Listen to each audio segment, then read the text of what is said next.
Bonjour à tous, donc voici la deuxième vidéo consacrée donc au thème et Kasparov-Vassilla. Et je vais donner un titre à cette vidéo, c'est The Death That Never Comes, reprenant évidemment un titre du groupe Metallica, euh, ou j'aurais pu appeler également The Move That Never Comes, hein, le coup qui n'a jamais été joué, car c'est une partie où Kasparov, la carrière de Kasparov et de Karpov, les deux carrières ont basculé quasiment en un coup. Hein. Kasparov aurait pu perdre le match de 1984 sur un coup joué dans cette partie. C'est la 41e partie donc de ce match marathon. Cette rencontre s'est disputée le 14 janvier 1985. Donc on a changé d'année, on entame le 5e mois de compétition et Karpov mène alors 5 victoires à une.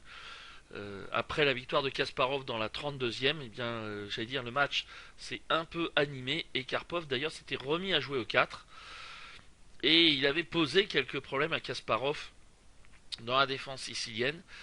Et donc cette partie eh bien, montre à la fois que Karpov, qui a sans doute commis l'erreur de vouloir gagner 6-0 contre Kasparov, eh bien, a fini par lâcher son titre de champion du monde. En tout cas, n'a pas gagné ce match qu'il avait dominé. Et que Kasparov, eh bien, lui, euh, était en mode survie, j'allais dire quasiment depuis la première semaine du match et le premier mois, ce qui était mené 4-0 au bout de 9 parties. Il avait perdu la 27e au mois de novembre. Ensuite, il a gagné début décembre la 32e. Et là, eh bien, Karpov, sans doute, quelques mois plus tôt, aurait gagné cette partie. Mais voilà, les choses évidemment en ont été autrement. Donc Karpov a les blancs, Kasparov a les noirs. Karpov joue E4. Donc voilà, c'est la preuve que le champion du monde voulait en finir, hein, alors qu'avec D4, il y a un peu plus de patience. Et là, Kasparov joue E7, E5. Alors là, c'est une surprise. Lui qui a joué pendant toute sa carrière la défense sicilienne, alors il a joué d'autres ouvertures, il a joué de temps en temps la carocane. On l'a vu aussi jouer E5, notamment dans son match contre Timan en 1985, avec les Noirs, mais c'était une Espagnole. Mais là, Kasparov explique que la 37e partie avec la Sicilienne lui avait posé quelques problèmes, c'était dans la variante Roser. Et même s'il s'en était sorti par la nulle, eh bien, il n'avait pas tellement confiance, et c'est plus tard d'ailleurs que les Noirs ont trouvé la solution pour égaliser, et il joue E7, E5, donc un coup évidemment, un coup qui ne lui est pas habituel. Cavalier F3, et là cavalier F6, deuxième surprise de la part de Kasparov, c'est la Petrov. Là, il explique qu'il ne voulait pas jouer l'espagnol avec les Noirs, donc il joue la défense Petrov. Kasparov ajoute également comme argument le fait qu'il a joué avec les blancs contre Karpov cette ouverture et qu'il n'avait pas réussi à trouver moyen de prendre l'avantage. Donc les prochains coups sont théoriques. Cavalier prend E5, D6, cavalier F3, cavalier E4, D4, D5, fou D3, fou E7, petit roc, cavalier C6. Donc là, je ne vais pas m'étendre sur les différentes variantes. Et les blancs jouent C4, un coup qui me paraît aujourd'hui obligatoire. Si les blancs veulent espérer quelque chose dans cette ouverture, il faut miner le pion D5. Donc là, on a noté d'ailleurs que cette position a été jouée plus tard dans la 48e partie du match, donc la dernière partie avant l'annulation, et Karpov avait replié son cavalier, et Kasparov avait joué cavalier C3, et il avait gagné, mais en profitant plutôt de l'écroulement de Karpov, qui notamment avait raté un coup tactique plutôt que le fait de prendre l'avantage dans l'ouverture.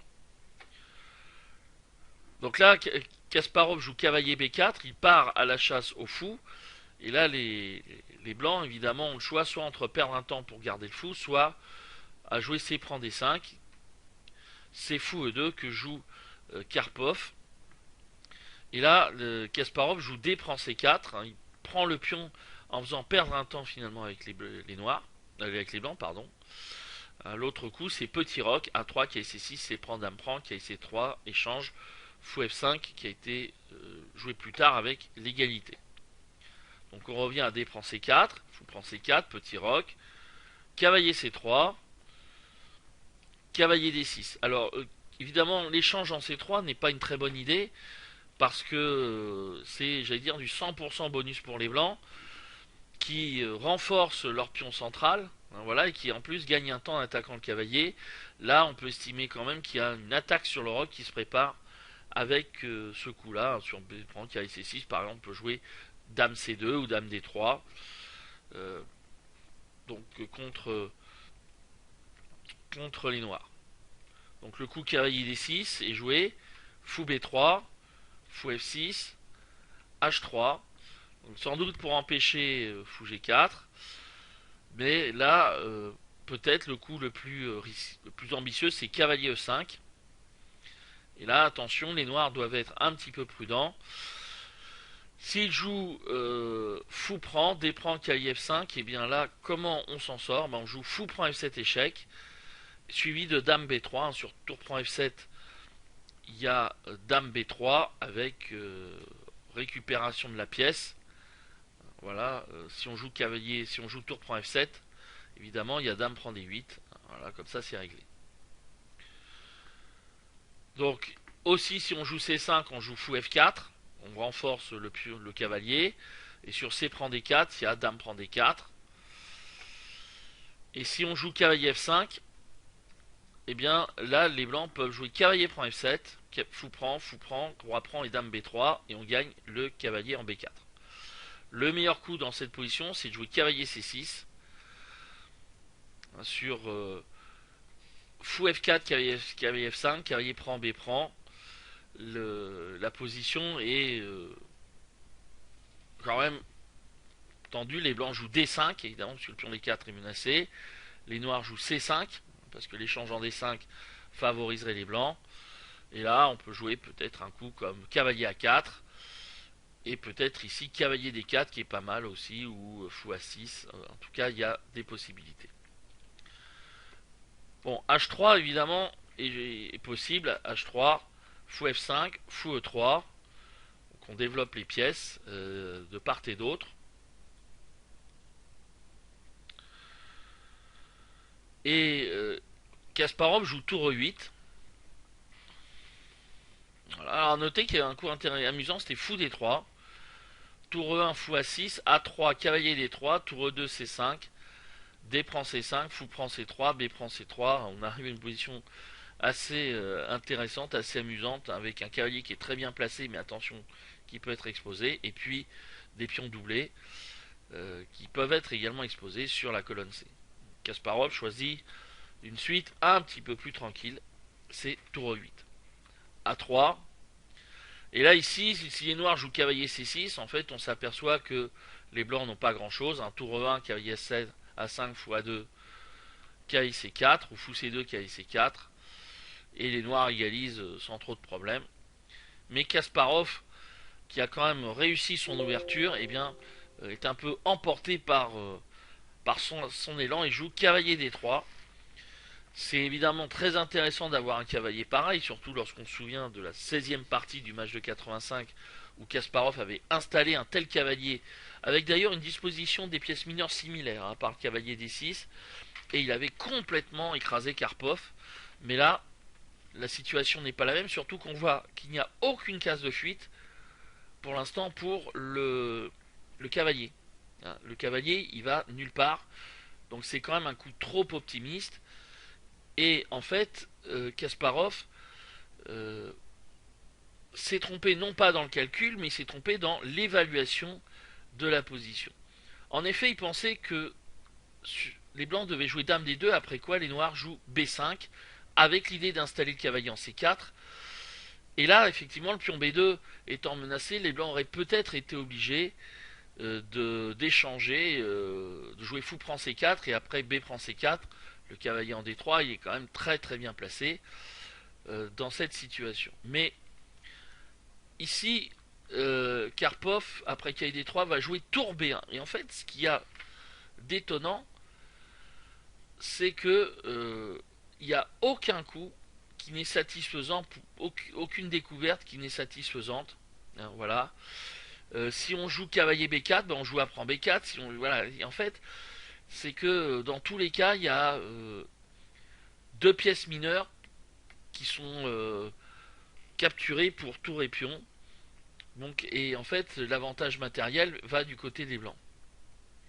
La découverte, en fait, est inopérante. Kasparov joue C5, D prend C5. Et là, si on joue cavalier prend B2, avec l'idée tour prend B2, fou prend C3, C prend D6, fou prend B2, fou prend F7 échec, roi prend F7, dame D5 échec, fou E6, cavalier G5, et voilà comment eh bien, on gagne. Hein, voilà comment on gagne une partie. Et sur roi F6, hein, tout simplement, qu'est-ce qu'on joue sur roi F6? Eh bien, on peut jouer cavalier prend E6, tour prend E6, pardon, pas dame prend E6, mais fou G5 échec, qui gagne la dame, et on n'en parle plus. Donc voilà. Sur dame D5 échec, si on joue roi F8, on récupère, dame prend F5, sur roi F8, on peut jouer cavalier G, sur roi G8, on peut jouer cavalier G5. C'est évidemment très dangereux. Dame F6, dame prend H7, et là les blancs ont quand même une très très grosse attaque contre le roi noir. Alors à noter quand même que le coup dame D5 est à jouer parce que sur dame D3 échec, dame B3, il y a roi F8. Et après dame prend B2, bah, les blancs se retrouvent tout simplement avec une qualité de moins. Donc il peut y avoir dame prend D6, je pense, qui sauve la position. Donc dame D5, en fait, c'est un coup qui attaque le fou en F5 et c'est celui-là qu'il faut attaquer en raison de la menace cavalier G5. Donc Kasparov joue cavalier E4 et là ici le coup que trouve Karpov c'est fou C2. En fait c'est ce coup que Kasparov a sous-estimé et en fait il se retrouve dans une position qui devient quand même très difficile. Donc là, la suite est quasiment forcée. Cavalier prend B2, dame prend D8, tour prend D8, tour prend B2, fou prend C3, tour prend B7, cavalier prend C5, fou prend C5. Voilà. Évidemment, là, les blancs menaçaient de jouer par exemple fou prend E4 et cavalier G5 qui attaquait F7. Donc ici, fou prend C5, fou prend C2. Donc voilà, là on a une position avec a priori l'égalité matérielle. Et là, quand même, les blancs auraient pu envisager de jouer tour C1. Tour C1 avec l'idée tour D1 échec. Tour prend, fou prend, tour prend A7, fou prend F3, G prend F3, G6, A4. Il y a une finale avec un pion de plus. Et en plus, c'est les fous de même couleur. C'est avantageux. Mais après tour C1, eh bien, il y a fou E4 en fait qui permet sans doute de s'en sortir. Tour prend A7, fou B2, tour E1, F5, A4, tour A8, tour E2, fou C3, tour A2, tour prend, et fou prend A5. Et là, il y a toujours un pion de plus, mais la différence, c'est que les noirs ont quand même la paire de fous. Et cette paire de fous peut créer assez d'activité pour neutraliser le pion passé, donc les noirs pouvaient s'en sortir. Karpov capture le pion A plutôt. Donc après fou D1. Alors peut-être là il faut jouer plutôt fou F5, tour C1, fou B2. Et en fait on s'aperçoit que les blancs n'ont pas de bonne case pour leur tour. Et donc il faut sans doute échanger. Et là on joue F6. Encore une fois il y a un pion de plus pour les blancs. Mais vous voyez quand même que les noirs ont du contre-jeu. Et un gros contre-jeu parce qu'il y a quand même menace et tour D1. Et la paire de fous aussi limite par exemple l'action du cavalier, notamment le fou F5. Donc tour prend A7, fou D1, tour E7, on échange, tour D3, donc on menace, fou prend F3, cavalier G5, fou B2, fou B4. Donc là ici les blancs ont un pion de plus, mais les noirs ont quand même une certaine activité. Alors là, qu'est-ce qu'on peut faire? Alors il y a plusieurs possibilités. Soit on joue fou C1 avec l'idée tour E2, fou A4, hein, on défend contre le mat, et a priori la finale est nulle. Bon, voilà, parce qu'en fait la tour ne peut pas aller en E8, et il va y avoir H5.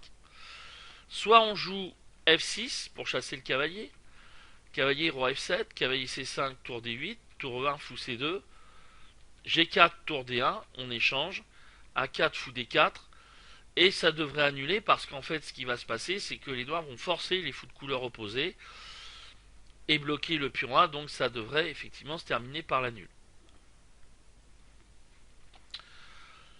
Mais aussi Kasparov explique que fou E2 avait été envisagé par les deux joueurs.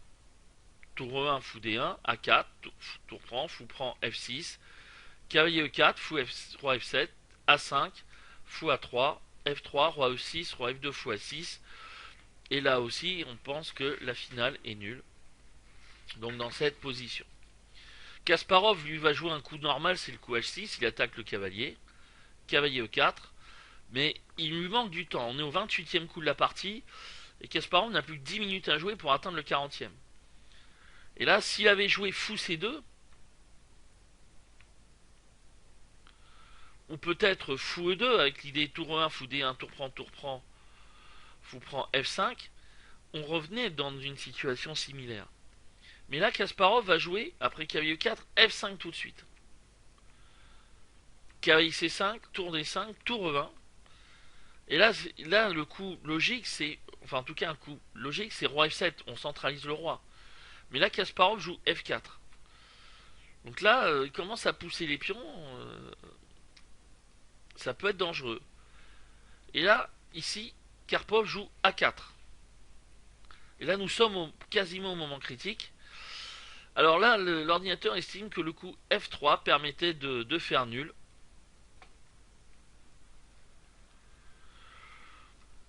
G3, fou E2, A5. Alors, fou E5, peut-être. Hein. A6, fou B8, tour C1, fou A7, cavalier E6, fou prend, cavalier C7, tour G5, cavalier prend A6, tour prend G3, roi H2, tour G2, roi H1, fou prend F2. Les noirs vont sans doute faire nul parce qu'ils vont éliminer le dernier pion. C'est peut-être ça. Mais sur A5, roi F7, cavalier E4, fou D4, fou C3, fou A7, tour B1, tour D7, fou B4, fou D4, fou C5, le fou se met devant son homologue noir et peut soutenir l'avancée du pion, même si les noirs peuvent peut-être jouer un coup comme fou A6 ou tour A7 en ayant échangé. Donc sur A4, Kasparov va jouer en fait tour D4. Là, il attaque le fou, mais c'est en fait une grave erreur. A5, tour prend B4. Là, il gagne une pièce, mais en fait, ici, c'est le coup, c'est le moment décisif, c'est le moment de toute une carrière, on pourrait dire. Voilà, c'est comme, évidemment, je ne vais pas faire des comparaisons en termes de sport, mais c'est vraiment l'occasion, l'énorme occasion qu'il ne faut pas rater et qui permet de gagner et de devenir un champion. Et bien là, Karpov rate le coup gagnant, il a joué tour prend D1, mais ici, il fallait jouer A6. En fait, le problème des noirs, c'est que la tour ne peut pas revenir facilement défendre sur la colonne A. Fou A4, A7, fou C6, tour E6, fou D5, tour D6, et en fait on s'aperçoit que le fou n'a plus de diagonale. Est-ce que ça n'est pas ça qu'a raté Karpov dans cette position? Sur A6, on peut jouer aussi éventuellement fou B3. Et là, cavalier prend B3, tour prend B3, A7, tour A3 et tour E8 échec, et on va gagner à qualité. Et la finale est jugée gagnante, hein, avec une qualité de plus, on a les pions sur la même aile. Ça devrait quand même permettre.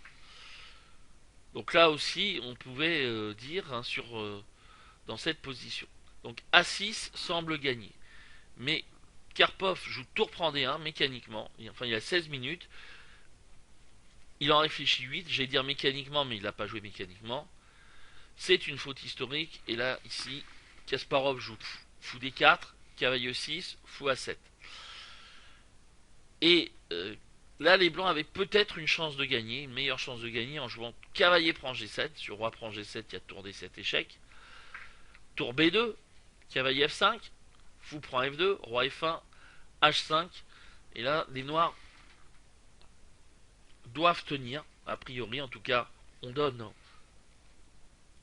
de bonnes chances de nul au noir. Voilà, Kasparov dit qu'on peut le faire sur tour A1, parce que l'idée c'est de jouer tour A2.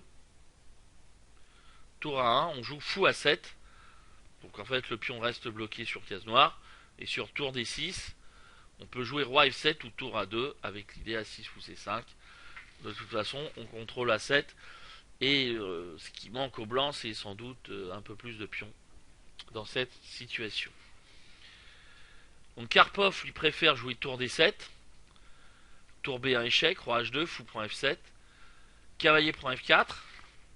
Tour A1, cavalier E6.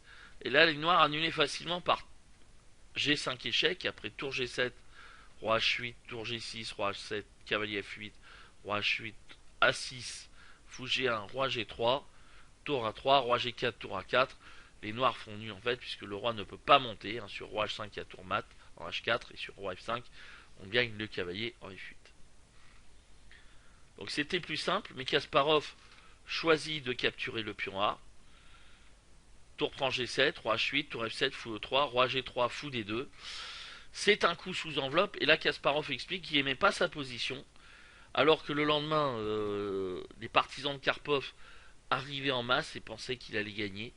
Mais les analyses de nuit ont montré en fait que les noirs pouvaient tenir la position dans cette situation. Donc tour D7, fou C3, roi F3, roi G8, cavalier F4, tour F5, roi E4, tour F7. Donc l'idée des noirs, c'est d'échanger les tours pour empêcher la tour blanche de continuer à dominer la 7ème rangée. Alors là, évidemment, le coup critique, c'est l'échange en F7, roi F5. Et bon, là, les lignes semblent quand même montrer que les noirs s'accrochent et que ça doit faire nul. Kasparov propose fou E1, mais il y a aussi fou F6 qui est pas mal. Et sur cavalier G6, eh bien on joue roi G7. Alors que sur fou E1, le meilleur coup c'est cavalier G6, fou G3, H4, fou E1, H5. Voilà, le cavalier est protégé, mais c'est peut-être pas suffisant. Donc là, on est à un moment également de la partie. Quoi qu'il en soit, Karpov, comme Kasparov, enfin c'est Karpov, est convaincu que la position est nulle avec l'échange. A noter que bon, voilà, je ne suis pas allé loin sur la finale que j'ai montré tout à l'heure. Donc Karpov joue tour D8 échec. On va continuer. Voilà, tour D8, roi H7, tour D3, tour E7. Là, on est vraiment dans la tentative de gagner, mais il manque évidemment quelques pions pour que les blancs puissent espérer gagner. Tour B3, fou C1, cavalier D5, tour E5, cavalier F6, roi G6, cavalier E4, tour F5, roi E2, tour E5, tour B4, tour E7, tour C4, tour E8. Sur tour C1, il y a tour prend E4 et c'est nul. G3, fou B2, roi F3, tour E6, tour C5, fou D4, tour D5, fou E5, tour B5, fou C7, tour C5, fou B6, tour C8, fou D4, tour G8 échec, roi G7, H4, tour A6. Et là, ici, qu'est-ce qui se passe après H5 échec? Comment les noirs jouent-ils après H5? C'est, j'allais dire, la dernière question. Eh bien, vous pouvez chercher la façon dont les noirs peuvent s'en sortir. Donc, vous réfléchissez le temps que vous voulez, vous appuyez sur la touche pause du lecteur et vous reprenez une fois que vous avez répondu. Eh bien, ça, il faut toujours avoir l'idée, notamment quand on a des situations de ce genre. C'est avec un roi sur la bande, après roi prend H5, tour prend G7, ça semble décisif, puisqu'on a une pièce de plus. Sauf que, vous voyez que le roi noir n'a plus de cases où jouer, ce qui veut dire que si on enlevait la tour, eh bien c'est patte. Très haut noir, évidemment. Eh bien voilà, c'est comme ça qu'on y arrive. Tour A3, roi F4, tour F3, et la finale est nulle. Après roi F5, on joue tour F5, etc., etc. C'est le principe de la tour folle, et donc la partie est nulle. Et c'est évidemment ce motif tactique qui fait que les noirs s'en sortent après H5. Là, ici, il y a eu roi F4 de jouer, tour A5, tour E8, tour F5 échec, roi E3, tour E5, tour G8, tour E7, roi F4, tour F7 échec, roi G4, H5, roi H3, et là, après tour F8, il y a échange forcé des tours. C'est pour ça que les deux joueurs ont conclu la nulle au 71e coup, donc pour un match nul. Voilà donc cette partie. Voilà, on va revenir sur le coup critique qui fait que Karpov a raté le gain.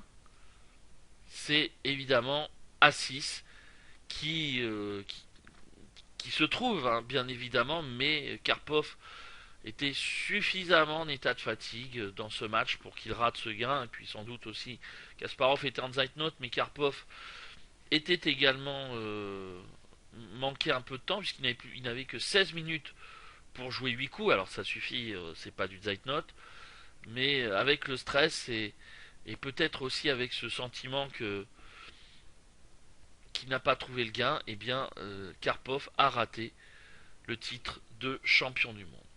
Voilà donc pour ce deuxième tome. Kasparov était au bord du précipice parce que Karpov n'a pas trouvé le coup qui a gagné. Et évidemment, qu'est-ce qui serait passé si Karpov avait trouvé ce coup? Il aurait gagné la partie. Il aurait donc remporté le championnat du monde. Est-ce que Kasparov aurait digéré sa défaite? Évidemment, ça, on ne le saura jamais. Ce qui est certain quand même, c'est qu'il était nettement le deuxième meilleur joueur du monde. Il aurait été le meilleur deuxième joueur du monde. Que dans l'opposition, on n'aurait pas tellement vu d'adversaire à Kasparov pour le cycle de 1987. Hein, si on imagine par exemple que Sokolov aurait été comme en finale des candidats comme il avait affronté Karpov dans la réalité en 87. Mais évidemment, la réalité est plus dure sur le plan psychologique. Kasparov se serait-il remis de cette défaite qui aurait été quand même par 6-1 et 34 nuls? Eh bien, on ne saura jamais, évidemment, puisque ça ne s'est pas passé. Et puis, évidemment, si ça s'était passé, moi j'aurais pensé tout de suite à un joueur à qui ce genre de situation est arrivé dans un passé récent, c'est Vassili Ivanchuk. En 1991, Ivanchuk, qui avait remporté l'Inares devant Karpov et Kasparov, qui a été le premier joueur à les battre tous les deux dans un même tournoi, eh bien, était grand favori du tournoi des candidats. En plus, il avait écrasé Yudassin au premier tour, mais il avait perdu en quart de finale des candidats contre Arthur Yusupov. Et cela a complètement déréglé sa carrière, puisque ce joueur hyper talentueux eh bien, n'a sans doute jamais digéré cette défaite. Notamment, il était en crise de nerfs, voilà, il a jamais eu évidemment la chance de pouvoir lutter pour le titre mondial alors qu'il était dans les 5 meilleurs joueurs du monde pendant la décennie des années 90. Donc voilà pour cette deuxième vidéo. Donc Kasparov Vassilla, le jour où il aurait pu perdre, il n'a pas perdu. Comme quoi une carrière ça tient à peu de choses. Encore une fois à un coup. Le fameux 33e coup blanc, un 5-6 qui gagnait au lieu de tour prendre des 1. Voilà, donc j'espère que vous avez apprécié cette vidéo et puis on se retrouve prochainement dans cette série et Kasparov Vassilla.